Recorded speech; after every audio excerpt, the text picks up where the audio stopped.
We are less than 2 weeks away from seeing the new legalized state of Illinois turn recreational. And with that coming around the corner, I am thinking about the times that I have gone to Colorado to visit and wanted to bring back some of my special Aloha vacation with me. And kind of how I did that, and then how I've done that since then in repeated my success. And I thought this would make a good video to share with anybody else who's interested. Maybe you're planning a trip to Illinois. Maybe you're just going elsewhere and you're wanting to bring back part of your recreational experience with you and enjoy your primo goodies that you can't get at home. First things first, I'll cover a couple of rules that I have, just loose rules, and then I'll share my experiences from my first-hand accounts of what happened to me.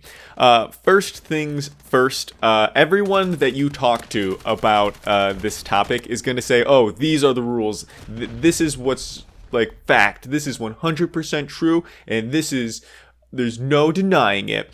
And that's just completely false. I don't know what it is about this topic, but people are like 100% sure TSA is not looking for drugs. They're not trying to find you with drugs. They have bigger fish to fry. And the hypothesis behind that is true. But that being said, it's still like they're there to find crime in general, and theoretically speaking, you're committing crime. Now, the determining factor is that crime you're committing worth the time that TSA person is going to have to spend, and hassle that they're going to have to spend? That's the question that you have to ask, and that's going to vary on person to person. So I think anytime that people are going to say, this is 100% fact, if you do this, you'll be 100% fine, that's just false. They may have good information, but it could still just, it's going to depend on every single time you go through the line. But let's get into the rules. The first rule is no bud. Bud is just too stinky. It's too hard to find. It takes up too much space. I mean, it's too easy to find by that. I didn't mean it's too hard to find. It's too easy to find.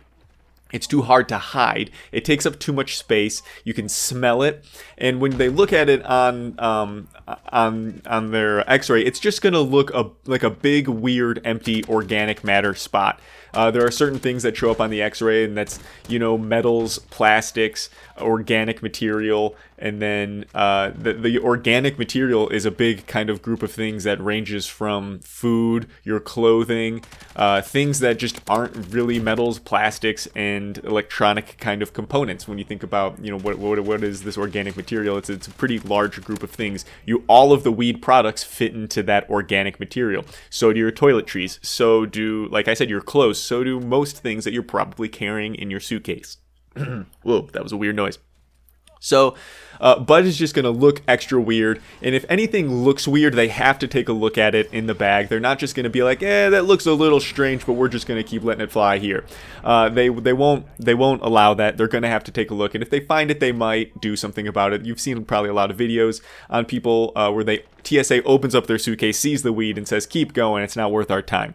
It happens, it's popular, but you can't count on it. So you don't necessarily want to take that risk, so just don't fly with bud. Number 2, edibles can be completely hidden. They can be completely disguised if you take them out of their packaging and put them into plastic bags. There's no weird rules from the TSA about what you can and cannot bring on the plane. Food-wise, you can bring all the food you want on a plane, and as long as you've removed them from the packaging, they're going to be pretty indistinguishable from edibles, unless they really decide to test what you've got. And I think, breaking my first rule, I'm pretty sure you could almost count that they're not going to be like, these cookies that you have in your bag, we're going to have to take a look at back. I just don't think that anyone's going to be doing that with you. So I think if you put your edibles in bags and baggies and make them look like this is food, this is just snacks that you want to bring on the flight, or this is just snacks that you're trying to bring home from family visit or something like that, you can be okay. Number 3, concentrates, put them in your toiletries. I think depending on what kind of concentrate you get, and I don't know for sure, this is another thing, you don't know for sure how it shows up on the screen. You need to be a little bit careful about your the liquid law. The liquid, the law, the liquid rule, the 3-3-1 or whatever it is. You need to be a little bit careful because, if there's a little bit of potential for it to show up as liquid. However, mostly depending on where you're flying out of, they're probably going to know your concentrates are concentrates just because of, these people aren't idiots. They also exist in the real world. They know what these things look like. And I mean, let me take that back. TSA agents, they are idiots, but they're not so dumb that they don't recognize things from their everyday life. They will be able to recognize a weed product. And so especially if you have a lot of it in one, if you have a lot of different of these containers together in a bag in your toiletries, they're going to know. And that brings us to another important topic is when you're bringing this through the line, they will know what you're doing mostly. Like I said, these TSA agents are going to see what's in your bag. The question is, are they going to care? And this brings us to the last point of know the legal limit of the airport you're flying out of or the state that you're flying out of, because you need to know what you can be like, oh, this is an acceptable amount for me to have in this state. Like if you have 8 grams of concentrates in Colorado as a non-legal resident of the state, that is your legal limit. If you have that, you're fine. That's not a problem at all. That's not a concern. That's completely legal for you to have on a state level. And so you could have that. So if they show up at the airport, they could say, hey, you're not breaking any laws, but you're not allowed to fly with this. We're going to take it and we're going to throw it away or we're going to dispose of it, whatever we do. That could be a thing. If you're going through Denver Airport and you have, say, 20 grams, now we're talking about a different story. Now they're talking about, looking at you like some sort of what's the word? It starts a distributor of drugs, and so I think that's a bit of a different look. So you need to know the laws of what where you're going, but know also that most of these airports are letting you through, and they know that you're bringing it in. And it's really about making it not obvious. It's about making it not look like bombs, like truly. It's just about making it not the worst case scenario in all of this is that you pack your bag and you pack it weird and suspicious because you're afraid of flying with drugs and you're afraid of flying with weed, and so you pack it weirdly and suspiciously, and they're like, what the hell is this inside of this bag? And so they have to take the bag, they have to open it up, and they have to be like, oh, it's just weed, but now we know you have a bunch of weed here. Are we going to let them just keep going on their merry way? Are we going to say something? We're going to take it? What are we going to do? They have to make a decision at that point. So the best thing you can do is kind of make it not obvious enough where it's like, I'm flying with weed right in front of your face, but you want to make it obvious enough that it's not a bomb. You don't want people to think it's a bomb. That's the number 1 or 2 thing that you need to be taking away for this. Just make it not look like a bomb. You'll probably be okay. Be nice when you're going through TSA. Be polite. Don't give them any trouble so they don't give you any trouble.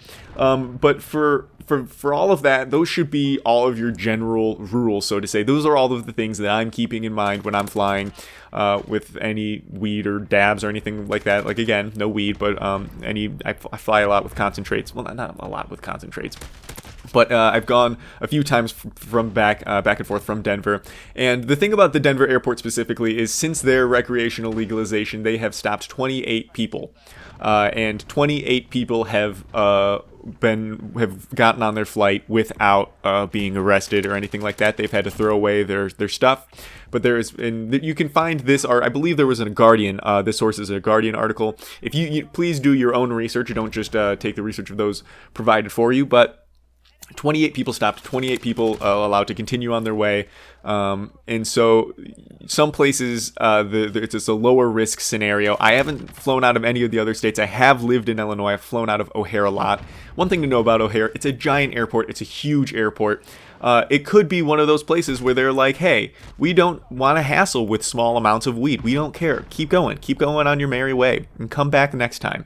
It could be one of those situations for sure. That being said, I've never flown through O'Hare International Airport with weed.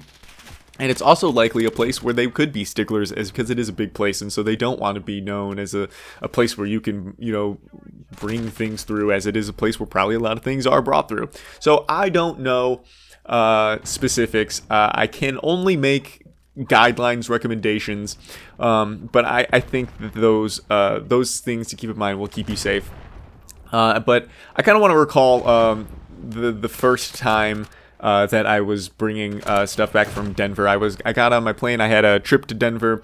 I was visiting my sister, and I got some stuff at the dispensary. I brought back 8 grams, which is, your legal limit, because I just wanted to, if I was stopped, they could take all the stuff, and but I would avoid a legal charge, a legal arrest for having. On a state level, at least, I am in an airport, so they're bringing up another federal possibility of charge. But on a state level, I knew that I was okay, and I went through TSA, and the line was at Denver. It's usually always really long. I hear. I've always heard just terrible things about how long that the security line is there, and I went through, and there was nobody in line. I walked in, I showed them my ID, I went in, it was exactly like a normal experience, but inside I was freaking out. And then in the plane, I've had, my backpack with the concentrates in there. I'm just thinking the whole time about it. And then we land, we walk out, and I'm walking out of the plane, and I'm thinking, well, this is the last opportunity. This is it, if I walk out of the airport, I'm fine. And I was like, oh my God, I have a 2-hour drive back to my house, and I have to go to the bathroom so bad. So I stopped and went to the bathroom, walked out of the bathroom. No one was waiting for me. No one was there to arrest me. I got in my car and I drove home. So if this made you feeling better, or it was helpful to you, please like the video. Or maybe you're interested in checking the next one and you want to subscribe for more. Thank you guys for watching, and we'll see you in the next one.